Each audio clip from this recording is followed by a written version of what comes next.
오늘 말씀의 제목은 믿음과 소망으로 말미암아입니다.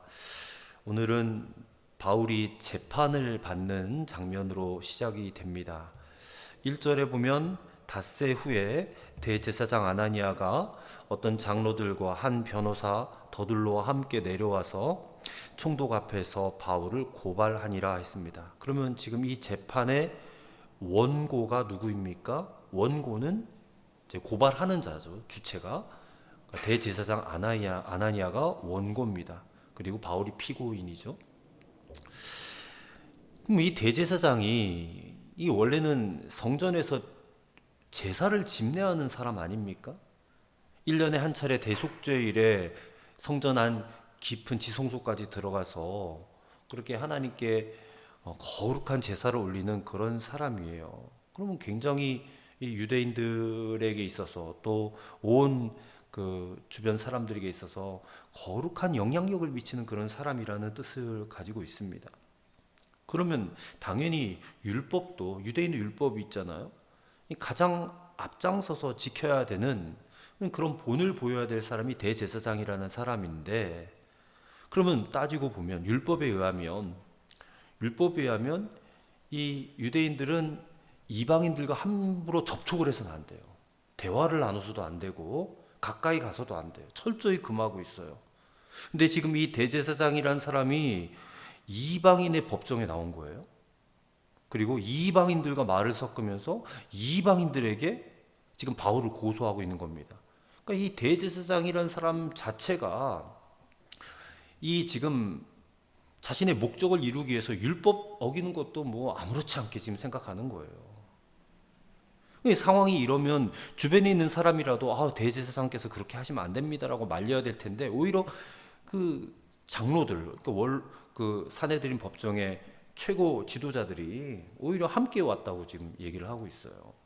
그러니까 지금 이들이 지금 다 한 통속이라는 겁니다.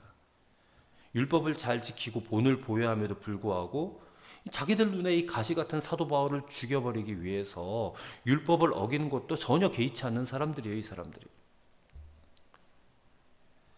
이 대제사장이 변호사를 고용을 했습니다. 이 변호사 이름이 더둘로예요. 이 변호사가 하는 일이 무엇입니까? 어떻게든 의뢰인이 이기도록 법정에서 애를 쓰는 사람이 변호사인데, 오늘 이 더둘로라는 사람은 아나니아의 변호사로 지금 법정에 나온 겁니다.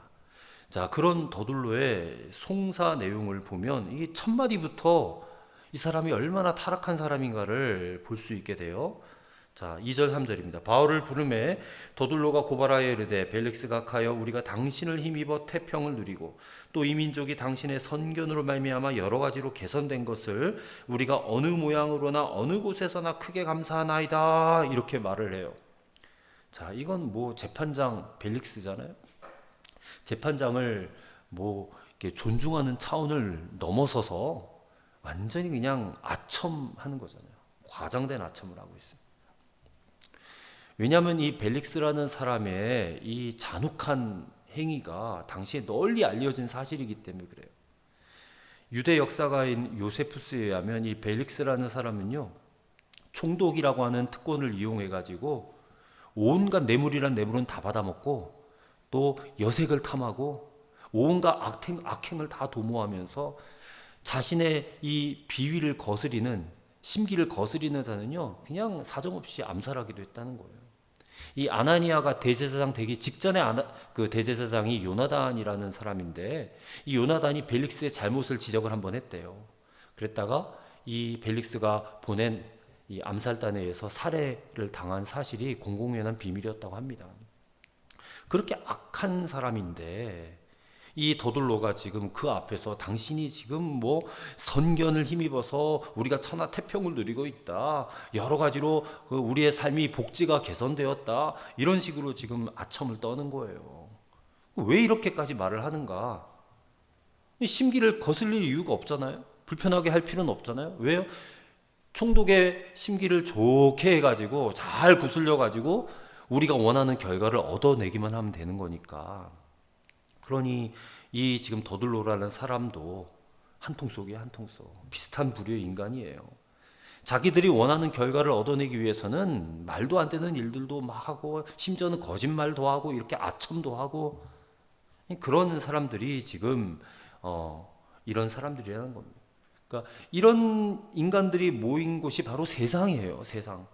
우리 그리스도인들이 이런 세상 가운데서 살고 있다는 것입니다. 온갖 불의, 아첨, 그리고 공격, 그리고 이런 것들 자신들의 어떤 목적을 이루기 위해서는 온갖 부정적인 방법도 다 통용할 수 있는 곳이 세상이라는 거예요. 자, 근데 이런 세상 가운데서 지금 하나님의 섭리가 진행이 되고 있다는 것을 우리가 지난주에 봤다는 거예요. 이런 악한 사람들을 통해서도 하나님의 역사는 이루어지고 있다. 더구나 이러한 벨릭스, 이제 이 총독 벨릭스에 의해서 바울이 로마로 가게 돼요. 이 참 우리가 이해할 수 없는 참 아이러니컬하잖아요. 하나님의 섭리하심이. 자, 그럼 본격적으로 이 더둘로의 송사에 대해서 한번 우리가 살펴보도록 하겠습니다. 자, 5절입니다. 우리가 보니 이 사람은 전염병 같은 자라 그래요. 첫 마디가 지금 바울에 대해서 이 사람은 전염병 같다 그래요. 이 전염병이라는 말이 헬라어로 로이무스라고 하는데 이게 영어로는요 페스트라는 겁니다. 페스트 잘 아시죠? 흑사병. 쥐로부터 이렇게 전염되는 그런 흑사병인데 온몸이 막 시커멓게 돼가지고 죽어가는 병이에요. 그래서 전염성이 엄청 강해요. 한번 감염이 되면 거의 3분의 2 이상은 그냥 죽게 됩니다. 치사율이 그 정도 된다고 해요. 근데 바울이 전한 복음이 급속도로 퍼져가면서 이것이 마치 패스트와 같이 흑사병과 같이 사람들에게 해가 된다라고 지금 고발하고 있는 거예요. 더둘로가. 자, 그러면 이 말을 가만히 생각해 보면 이 당시에 복음이 퍼져나가는 모습이 이게 얼마나 위력적이었는지를 우리가 알 수 있게 되는 거예요. 오죽하면 복음이 퍼져나가는 것을 전염병이라고 했겠습니까? 사람들이 이 복음을 받아들이기만 하면 마치 전염병에 감염된 것처럼 그렇게 변해지는 거예요. 변화되는 거예요. 그러니까 복음이 가는 곳마다 사람을 변화시키고 폭발적으로 확장되고 있는 것을 전염병이라는 단어를 통해서 우리가 깨닫게 되는 것입니다. 물론 더둘로는 지금 부정적으로 얘기하는 거죠. 이게 아주 나쁜 거를 지금 전하고 있다. 그래서 사람들이 다 나쁘게 되어가고 있다라고 고발을 하는 거지만 뒤집어서 생각하면 하나님 편에서 보면 야 복음의 능력이 이렇게 놀랍게 확장되어 가고 있는 거구나라고 복음의 능력을 증거하는 꼴이 되고 만 거예요 지금. 여러분 복음은 이렇게 사람을 변하게 하는 능력이에요. 이게 아무리 감추려고 해도 감춰질 수 없는 게 복음이에요.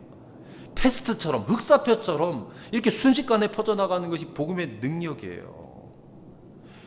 우리가 코로나로 많이 고생을 했지만 코로나란 질병도 이게 호흡기로 탁 감염이 되면 바로 몸에 증상이 나타나잖아요. 온몸이 춥고 막 콧물 기침 나오고 그는 병에 걸리는 겁니다. 마찬가지로 복음이 내 속에 들어갔는데 그러면 그 복음이 내 속에 들어갔으면 어떤 증상들이 튀어나와야 되잖아요. 병에 감염된 것처럼 병에 감염되면 그런 눈물, 콧물, 기침, 가래 이런 증상들이 나타나듯이 복음이 내 속에 들어오면 그런 증상이 나타나야 되는데 증상이 안 나타나요? 그러면 문제가 있는 거죠. 자, 복음이 우리 안에 감염되어 들어오면 어떤 일이 일어나느냐? 우리의 생각과 우리의 사고방식과 우리의 성격과 우리의 얼굴과 표정과 우리의 관계까지 다 변화시켜내는 능력이 바로 복음의 능력이에요. 그래서 사도행전 로마서 1장에 복음이 그런 하나님의 능력이다 말할 때에 그 능력이 헬라말로 디나미스라고 하잖아요. 디나미스는 다이너마이트의 어원이 되는 그런 헬라 말이라고 했습니다. 다이너마이트, 폭발적인 엄청난 폭발력을 가진 그런 능력이 이 복음의 능력인데, 근데 가만히 우리가 그리스도인들을 보면 저 사람은 예수님을 오래 믿은 것 같은데, 교회도 오래 다닌 사람 같은데 예수 믿기 전이나 믿은 후나 별로 달라지지 않았네, 변화되지 않았네, 이런 소리를 들을 수가 있다는 거예요. 그러면 이게 문제가 있는 겁니다. 내가 문제가 있는 거예요. 무슨 문제가 있느냐? 내 속에 아직 복음이 들어가서 이 복음이라는 전염병에 걸리지 않았을 가능성이 크다는 거예요. 사람이 변화되는 것은 복음이 들어와야 변화되는 거예요. 말씀이 들어와야 변화되는 거예요. 근데 말씀이 귀로는 듣는데 그냥 걸러내버리고, 내가 듣고 싶은 말만 듣고 듣기 싫은 말씀은 다 걸러내버리고, 말씀을 들어야 될 시간에 엉뚱한 생각이나 하고, 아니면 아예 말씀을 듣는 것을 싫어하거나, 이런 사람들은 정말 뭐 수십 년이 지나도 변화되지가 않는 거예요. 하나님의 말씀을, 이 복음의 말씀을 온 마음으로 받아야 돼요. 정말 절실하게 받아야 돼요. 지난 주일에 말씀드렸던 것처럼 말씀을 듣는 태도도 이게 너무너무 중요하다는 거예요. 그래야 우리 삶에 뭔가라도 변화가 일어나지. 그리고요, 어떤 사람에게 복음이 들어가면 자기만 변화될 뿐만이 아니라 다른 사람도 전염시켜요. 내가 코로나에 감염돼서 누군가에게 콜록콜록 기침하면 저 사람도 감염되잖아요. 마찬가지예요. 복음도 내 안에 들어와서 나를 변화시켜냈어요. 나를 전염시켰으면 다른 사람도 전염시킬 수밖에 없다는 거예요. 내가 말씀을 바르게 알아들었어요. 하나님이 살아계시다라는 것, 예수 그리스도가 나를 십자가에 죽으셨다는 것, 그분이 부활하셨다는 것, 그래서 천국과 지옥이 있다는 것, 그리고 죽음 이후에 영생이라는 이 세계가 있다는 것을 내가 믿고 알게 되었는데, 그러면 다른 사람에 대해서 어찌 안타깝지 않을 수가 있겠느냐는 거예요. 이 사실을 알지 못하는 사람들에게 이 사실을 전하고 싶어서 막 가슴이 타오르지 않겠느냐 그 말이에요. 분명히 천국과 지옥이 있는데, 천국에 들어갈 수 있는 유일한 방법은 예수 그리스도를 믿는 길밖에 없는데, 아직도 예수님을 부정하고 믿지 않으면 그 사람은 죽고 난 이후에 지옥밖에 안 되는데, 그런 안타까움이 내 안에 안 생기느냐? 생길 수밖에 없다는 것이에요. 그래서 복음이 내 안에 감염이 되면 이 복음을 전하지 않을 수가 없는 거예요. 그게 믿어지니까, 천국과 지옥이. 그래서 오늘 더둘로가 전염병 같다는 표현을 나쁘게 사용했지만, 이게 복음이 가지는, 기독교가 가지고 있는 어떤 사람을 변화시켜낸다거나 이게 전파되어지는 측면을 굉장히 잘 드러내는 단어가 이 전염병이라는 단어예요. 자, 계속해서 5절에 보면 이 사람은 전염병 같은 자라 천하에 흩어진 유대인을 다 소요하게 하는 자요, 그래요. 자, 유대인들을 다 소요하게 한다? 이 말은 벨릭스가 굉장히 분노를 일으킬 만한 그런 말이에요. 왜냐하면 이 사람은 지금 정치범이라는 거예요. 정치적인 선동을 일으킨다. 그래서 폭동을 일으켜서 로마 정부에 이게 반대하는 그런 세력을 일으키는 정치 세력범이다. 이제 그렇게 지금 끌고 가기 위한 전략이에요. 그 다음에 이 사람 또 나사렛 이단의 우두머리다 그래요. 그러니까 이 말은요, 나사렛 도당이라고 보는 게 좋아요. 당을 지었다는 거예요. 당을 지었다. 나사렛 당. 왜냐하면 예수님이 나사렛 출신이니까 나사렛에서 오래 사셨기 때문에 나사렛 출신이라고 말을 하는 거예요. 태어난 곳은 베들레헴이시지만 어린 시절을 나사렛에서 보내셨기 때문에 나사렛 사람 예수 그리스도, 그러지 않습니까? 나사렛에서부터 시작된 이 예수님의 복음을 전하는 자이기 때문에 이 사람은 나사렛 이단의 우두머리다, 수괴다, 그렇게 얘기를 하는 거죠. 역시 정치 집단이라는 거예요. 로마에 반대하는 그런 세력이다, 어떤 그런 결사단체다, 이런 느낌을 주기 위한 표현이에요. 그리고 6절, 그가 또 성전을 더럽게 함으로 우리가 잡았다 그래요. 자, 이것도 거짓말이잖아요. 성전을 더럽게 한 게 아니라 성전에서 결례 예식을 하고 있었잖아요. 결례를 의식을 하고 있었는데 왜 성전을 더럽게 한다고 그래요? 그 이방인인 드로비모를 함께 성전에 데리고 들어갔다고 착각을 한 거잖아요. 착각을. 근데 그런 얘기를 그냥 듣고 자기들이 목격한 것도 아닌데 착각하고 남들이 해준 얘기를 가지고 지금 떠드는 거예요. 요즘에 이 정치 하시는 분들 가만히 보면 확실하지도 않은 어떤 증거를 가지고 마치 이 사람이 그런 짓을 한 것인 것 마냥 그렇게 막 공개적으로 떠들면서 그렇게 어떤 사람을 비방하는 모습을 보게 되지 않아요? 그렇게 하면 안 된다는 겁니다. 근데 지금 이 법정에서 말도 안 되는 이런 거짓말을 지금 하고 있는 거예요. 그럼 이 사람이 도대체 뭐 때문에 이런 변호를 하고 있는가? 우리가 이 본문의 문맥으로 봐서는 그냥 돈 때문에 하는 것밖에는 말할 수 없는 거예요. 돈 벌려고 지금 이거 하는 거예요. 돈 때문에. 그러니까 그러니까 모든 게 다 돈과 연관이 돼 있어요. 대제사장이 왜 바울을 죽이려고 할까? 자신에게 들어오는 돈줄이 끊어질까 봐 그러는 것이고, 이 더둘로도 잘 변호해가지고 자기가 승소하면 돈을 더 많이 받을 수 있게 해주겠다, 그런 약속을 받았지 않았겠습니까?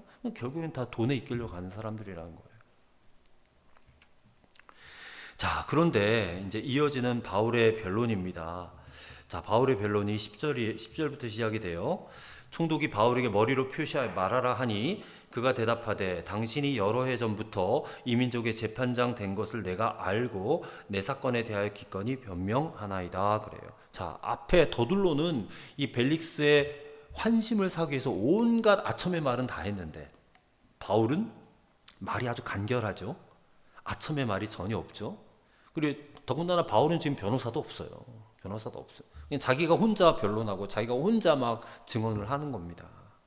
그러면서 바울이 첫 번째 제출한 증거가 뭐냐? 자, 11절에 보면 지금 재판정에 서기까지 자신이 예루살렘에 체류한 시간이 겨우 12일밖에 되지 않는다는 거예요. 12일밖에. 11절, 당신이 아실 수 있는 바와 같이 내가 예루살렘에 예배하러 올라간 지 열이틀밖에 안 되었다. 그리고 더군다나 자신이 예루살렘에 뭐 하러 왔냐? 예배하러 왔다. 예배하러, 성전에. 지금 더둘로는 시종일관 바울이 지금 정치 세력을 만들어가지고 로마에 그냥 반대하는 세력을 지금 만들었다라고 그렇게 지금 고소를 하고 있지만, 바울은 아니다, 나 지금 성전에 예배하러 왔다라는 거예요. 그러니까 정치범으로 고발한 것에 대해서 반대 논증을 하고 있는 겁니다. 그리고 지금 12일밖에 안 되는 짧은 시간이에요. 이 짧은 시간에 어떻게 새로운 정치 집단을 만들어서 로마 정부에 반기를 들 수 있느냐면서 더둘로의 이 고발은 너무 억지다, 근거도 없는 억지다라는 것을 지금 주장하고 있는 거예요. 자, 12일을 한번 따져봐요. 12일 동안에 4일은 붙잡혀가지고 그냥 구류를 살았어요. 천부장에게 잡혀가지고 4일 동안은 구류를 그럼 8일 남았죠. 근데 8일 가운데 일주일, 7일은 결례를 했어요, 성전에서. 그러면 하루 남았잖아요, 하루. 그러면 하루 동안 이 바울이 뭔가 정치적인 행동을 하기에는 턱없이 부족한 시간이에요. 그래서 바울은 12절에서 자신이 성전에서 뭐 누구와 대화를 한다거나 뭐 회당이나 뭐 시장에서 무리를 소동하게 하는 것을 지금 여기 나를 고소하는 사람들 중에 아무도 본 사람이 없다라는 것을 얘기를 하고 있는 거예요. 말 그대로 바울은 성전에서 누구와 사람들과 토론을 벌인 적도 없고 그냥 결례 의식만 하고 있었잖아요. 그리고 회당이나 뭐 성 안에서 사람들을 막 선동한 일도 없었어요. 만약에 그런 일이 있었다면 천부장 루시아가 그의 보고서에 기록을 했을 것입니다. 딱 한 번 소란 사태는 있었죠. 천부장이 사내들인 공의를 소집했을 때에 그때 바울에 대해서 사두개파와 바리새파가 그냥 충돌한, 그때 논쟁 때문에 한번 그런 충돌한 그런 경우는 있었지만 그거 역시 뭐 정치적인 문제가 아니라 그냥 부활에 대한 그런 갈등 때문에 일어난 이야기, 충돌이었잖아요. 그게 바울에게 무슨 잘못이 있습니까? 그러니 이 더둘로의 이 고발이요, 터무니없을 뿐만 아니라 이 고발이 다 거짓이다라는 것을 선언합니다. 13절, 이제 나를 고발하는 이 모든 일에 대하여 그들이 능히 당신 앞에 내세울 것이 없나이다 하고 단호하게 이렇게 선포를 하는 거예요. 자, 근데 여기서 18절에 가서 보세요. 18절, 17절, 18절. 여러 해 만에 내가 내 민족을 구제할 것과 재물을 가지고 와서 드리는 중에 내가 결례를 행하였고 모임도 없고 소동도 없이 성전에 있는 것을 그들이 보았나이다. 그러나 아시아로부터 온 어떤 유대인들이 있었으니 그래요. 자, 에베소에서 어떤 유대인들이 왔다 그랬죠. 이 사람들이 드로비모를 알아봤어요. 근데 드로비모를 성전에 데리고 들어간 것도 아닌데 바울이 성전에 있는 것을 보고 야, 저거 드로비모를 데리고 들어갔다, 이렇게 해서 소문을 퍼뜨렸단 말이에요. 그래서 뭐 유대인들을 충동시켜서 바울을 잡아서 막 때린 거예요. 지금 그 얘기를 하는 것입니다. 19절, 그들이 만일 나를 반대할 사건이 있으면 마땅히 당신 앞에 와서 고발하였을 것이요, 그렇지 않으면 이 사람들이 내가 공회 앞에 섰을 때 무슨 옳지 않은 것을 보았는가 말하라 하소서. 지금 그때 나를 성전에서 봤던 에베소에서 온 유대인들은 지금 이 자리에 없지 않느냐. 지금 전혀 엉뚱한 사람들이 나를 고소하고 있지 않느냐. 그래서 지금 이 사건이, 바울이 재판받는 이 사건의 시작점이 이 아시아에서 온 유대인들의 충동질로부터 시작이 된 거예요. 근데 지금 그들은 이 자리에 없지 않느냐는 거예요. 대신 대제사장 아나니아가 지금 더둘로를 앞세워서 고소하고 있는 그런 상황이 아니냐. 그러니 이것이야말로 바울 나 자신에게는 아무런 잘못이 없다라는 그런 사실을 증거하고 있는 거예요. 자, 그러면서 더욱더 바울이 언성을 높여서 이야기를 하는데 20절과 21절입니다. 21절입니다. 오직 내가 그들 가운데 서서 외치기를 내가 죽은 자의 부활에 대하여 오늘 너희 앞에 신문을 받는다고 한 이 한 소리만 있을 따름이니이다 그래요. 죽은 자의 부활에 대해서 얘기했잖아요. 그 얘기를 하니까 바리새인과 사두개인들이 서로 충돌을 했지 않습니까? 이거는 지금 로마의 법정에서는 아무런 문제가 안 돼요. 그리고 사내들인 법정에서도 문제가 안 돼요. 자, 로마의 법정에서는 이게 지금 종교적인 문제이기 때문에 이거는 받아들여지질 않는 문제이고, 사내들인에서는 이 죽은 자의 부활에 대한 이 신앙이 유대교의 정통적 신앙과 일치하기 때문에 문제가 되지 않는다. 그러니 저들이 내세울 증거, 내가 무슨 죄를 지었거나 정말 로마에 반대하는 세력을 만들었거나 그럴 증거가 하나도 없다라고 자신 있게 지금 자기를 변호하고 있는 거예요. 자, 여기까지 변호를 하니까 22절 23절에 벨릭스가 이 도에 관한 것을 더 자세히 아는 고로 연기하여 이르되 천부장 루시아가 내려오거든 너희 이를 처결하리라 하고 백부장에게 명하여 바울을 지키되 자유를 주고 그의 친구들이 그를 돌보아 주는 것을 금하지 말라 하니라. 자, 벨릭스가 일단은 판결을 유보하고 바울에게 자유를 줘라. 바울의 말이 옳다는 거예요. 아직 판결을 내린 건 아니지만 좀 더 이 도에 대해서 자세히 알아보려고 이제 나중에 바울을 불러서 또 다 복음을 듣게 되는데, 어쨌든 지금 이 순간만큼 벨릭스가 바울의 손을 들어준 겁니다. 자, 바울이 처한 상황을 한번 객관적으로 생각해 보시기를 바래요. 벨릭스가 만약에 이 대제사장 아나니아의 편에 서서 똑같이 막 바울을 나쁜 그런 일을 한 사람으로 몰아갔다면 그냥 말 한마디만 하면 십자가형이에요. 예수님이 빌라도의 말 한마디에 십자가형을 당했잖아요. 이 벨릭스도 마찬가지입니다. 자기의 말 한마디면 바울의 생명은 그냥 끝장날 수밖에 없는 그런 상황이에요. 그러니 이게 예수님이 아닌 이상 이런 상황에서는 그냥 기가 확 죽어서 말 한마디 제대로 하기 힘든 그런 상황이라는 거예요. 저나 여러분 같으면 이 상황에서 말 한마디 못해요, 솔직히. 근데 이미 어떻게 보면 수도 없이 사선을 넘어서 여기까지 온 바울 아닙니까? 그리고 그가 정말 어려울 때마다 하나님이 그를 도와주셨던 그런 경험도 많이 겪었어요. 그래서 그런 믿음이 그 안에 생긴 겁니다. 이게 믿음으로 훈련되고 믿음으로 연단된 사람의 모습이에요. 믿음은 그냥 교회에서 아멘 아멘 많이 한다고 믿음이 생기는 게 아니에요.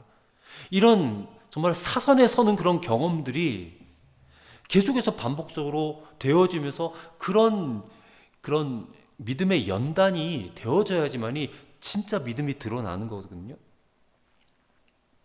그래서 믿음의 사람들은 이런 위기의 순간을 만날 때에 이게 믿음의 훈련이 잘 되어져 있는 사람은 평안해요. 그래서 어떤 순간에도 여러분이 믿음을 잘 지키고 또 믿음으로 살아가실 수 있게 되기를 부탁을 드립니다. 믿음이 모든 어려움과 모든 힘든 상황을 이길 수 있는 힘이 되고 능력이 된다라는 것이죠. 그리고 또 하나는 바울의 정직함이에요. 진실함이에요. 자, 믿음이 바울에게 침착함과 용기를 주었다면 이 진실함은 담대함을 주는 거예요. 거짓이 없는 진실을 지금 말하고 있으니까 담대하잖아요. 더둘로는 지금 생판 다 거짓말만 얘기하고 있는데 바울은 거짓이 하나도 없는 진실만을 얘기하고 있는 거예요. 그래서요, 어떤 사람을 움직일 수 있는 가장 강력한 힘이 있다면 그것은 진실함이라고 저는 믿습니다. 그 진실함이 벨릭스의 마음을 움직인 거예요. 지금 벨릭스도 여차하면 그냥 아나니아 편에 서서 그렇게 좋은 게 좋은 거고 그냥 이 사건 그냥 한 사람만 죽여버리면 평안해지니까 빌라도처럼 그렇게 타협을 할 수도 있었을 텐데 이 사람은 바울의 진실함에 감화가 됐어요. 그래서 이 바울을 살려주는 거죠. 자, 그렇다면 무엇이 바울로 하여금 이렇게 진실한 삶을 살게 했을까? 자, 이런 정황적인 증거들을 아주 지금 논리적으로 다 변호를 한 뒤에 자신의 신앙을 고백했어요. 자, 그 대목을 우리가 지금 안 읽고 넘어왔는데, 자, 14절부터 16절입니다. 이게 바울의 신앙 고백이에요. 그러나 이것을 당신께 고백하리이다. 나는 그들이 이단이라 하는 도를 따라 조상의 하나님을 섬기고 율법과 선지자들의 글에 기록된 것을 다 믿으며 그들이 기다리는 바 하나님께 향한 소망을 나도 가졌으니 곧 의인과 악인의 부활이 있으리라 함이니이다. 이것으로 말미암아 나도 하나님과 사람에 대하여 항상 양심에 거리낌이 없기를 힘쓰나이다. 그래요. 자, 이 굉장히 중요한 바울의 고백입니다. 자, 바울이 자기가 무죄라는 사실은 앞에 정황적인 증거로 다 충분해요. 그것만 다 밝혀도, 그러니까 진짜 알리바이만 다 이렇게 증거를 제시를 해도 충분히 풀려날 수 있어요.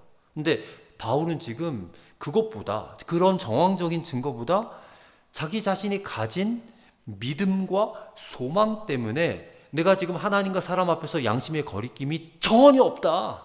그 얘기를 하는 거예요. 나의 이 신앙 때문에 나는 전혀 해댈 것도 거리낄 것도 없다. 그런 얘기를 하는 거예요. 바울은 이게 더 확실한 증거다. 내가 무죄란 더 확실한 증거다. 자, 여기서 16절에 이것으로 말미암아라고 하는 신앙 고백이 등장해요. 이것으로, 무엇으로 말미암아라는 거예요? 믿음과 소망이라는 거예요. 그가 가진 믿음과 소망.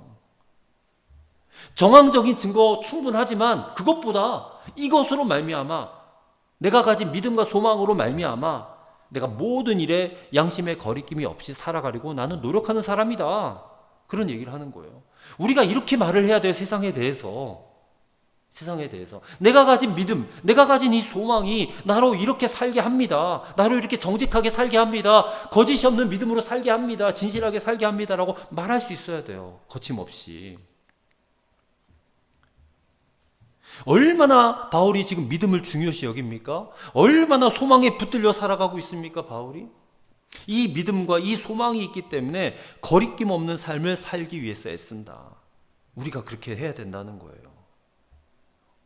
그래서 우리가 바울의 신앙 고백을 통해서 이런 결론을 분명히 얻어야 됩니다.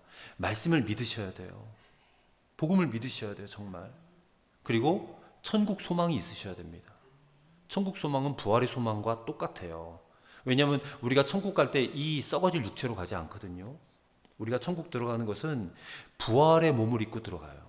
부활의 몸을. 그 부활의 몸이 어떤 몸인지 우리는 알 수 없습니다. 다만 예수님이 부활하신 그 몸일 거예요.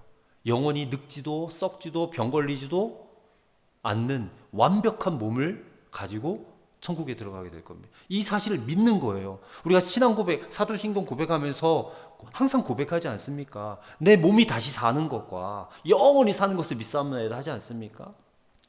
그러니까 이 부활의 고백, 천국 소망이 얼마나 중요한지 몰라요.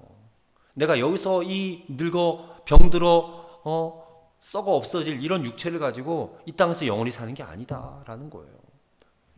영원히 늙지 않고 영원히 그냥 건강한 육체로 영원토록 사는 그런 부활의 몸을 입고 천국에 들어간다. 이것을 믿으니까 지금 이 내 삶에 어떤 영역에서도 어떤 상황 속에서도 나는 양심의 거리낌이 없는 그런 삶을 살 수밖에 없다라는 것을 지금 말하고 있는 거예요. 그래서 오늘 우리가 우리 자신에게 이제 물어봐야 됩니다. 나에게는 어떤 소망이 있는가? 정말 나의 소망이 뭔가? 그 소망이 나를 정직하게 하고 나를 진실하게 하고 양심의 거리낌이 없도록 하는 그런 소망이 맞는가? 그러면 여러분이 가진 그 소망은 진짜가 될 겁니다. 저는 우리가 이 땅에 소망을 두지 않았으면 좋겠어요. 이 땅에서 잘 먹고 잘 사는 것 좋아요. 남들 그렇게 사는 모습 보면 부럽기도 하고 하지만 그런 거에 소망 두지 말고 진짜 소망, 하늘 소망, 천국 소망, 이 소망을 갖고 살아가실 수 있게 되기를 바랍니다. 왜냐하면 그게 진짜니까. 이 땅에 눈에 보이는 것들은요 다 사라질 것들이고 다 썩어 없어져 버릴 것들이지만 진짜 소망, 하늘 소망, 천국 소망은 영원히 있는 거거든요. 그게 진짜거든요. 그것을 믿는 사람들이 살아내는 삶은 정말 세상과는 다를 겁니다. 세상의 사람들과 다르게 살으셔야 돼요. 아무도 보는 사람 없어도 혼자 있을 때에도 정말 그리스도인으로 살게 될 것입니다. 그것이 가능하게 하는 힘이 바로 이 소망의 능력인 줄로 믿습니다. 자, 오늘 바울의 이 신앙 고백, 이것으로 말미암아, 이것이 뭡니까? 믿음과 소망입니다. 믿음과 소망으로 말미암아 우리도 하나님과 사람 앞에서 양심의 거리낌이 없이 살아갈 수 있게 되기를 기도하시길 바랍니다. 말씀에 대한 믿음, 부활의 소망, 이 믿음과 소망으로 말미암아 양심의 거리낌이 없는 삶을 살아갈 수 있도록 성령님 우리를 도와주옵소서.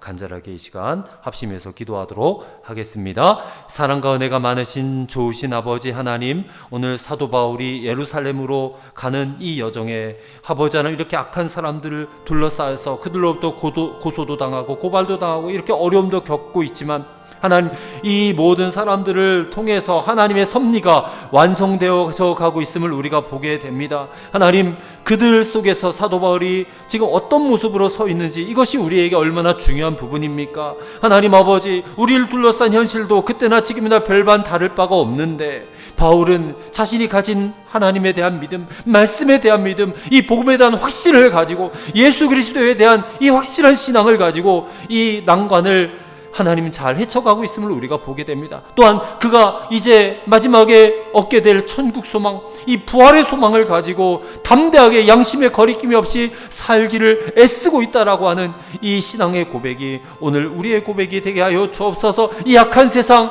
온갖 더러움과 부정직과 또 정의롭지 못한 일들이 판을 치고 있는 이 세상 가운데 우리 믿는 자들, 우리 그리스도인들이 한 점 부끄러움 없는 그런 오늘 하루를 살아갈 수 있도록 우리 안에도 이 믿음과 소망으로 말미암아 내가 이렇게 살 수밖에 없습니다라고 담대하게 고백할 수 있는 그리스도인들이 되게 하여 주시옵소서.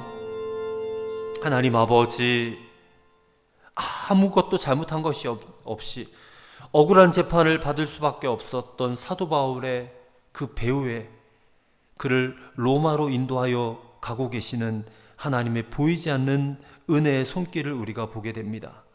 끊임없이 사도 바울을 해하려는 이 세상의 위협과 거짓에 맞서서 당당하게 자신을 변호하는 바울에게서 하나님이 도우신다는 믿음과 또 진실함이라는 무기가 있었음을 우리가 보았습니다. 주여, 무엇보다 우리에게도 말씀에 대한 믿음을 주옵소서. 그리고 부활의 소망을 갖게 하옵소서. 그렇게 우리가 삶으로 이것으로 말미암아 하나님과 사람에 대하여 항상 양심의 거리낌 없이 살기를 힘쓰는 우리의 삶이 되게 하여 주옵소서. 바울의 이 신앙 고백이 오늘 우리의 신앙 고백이 반드시 되어야 할 줄로 믿습니다. 우리도 저 세상 사람들에 대하여 내가 가진 믿음과 내가 가진 이 소망으로 나는 세상과 다르게 살고 있습니다라고 자신 있게 고백할 수 있게 도와주시옵소서. 예수 그리스도의 이름으로 기도하옵나이다. 아멘.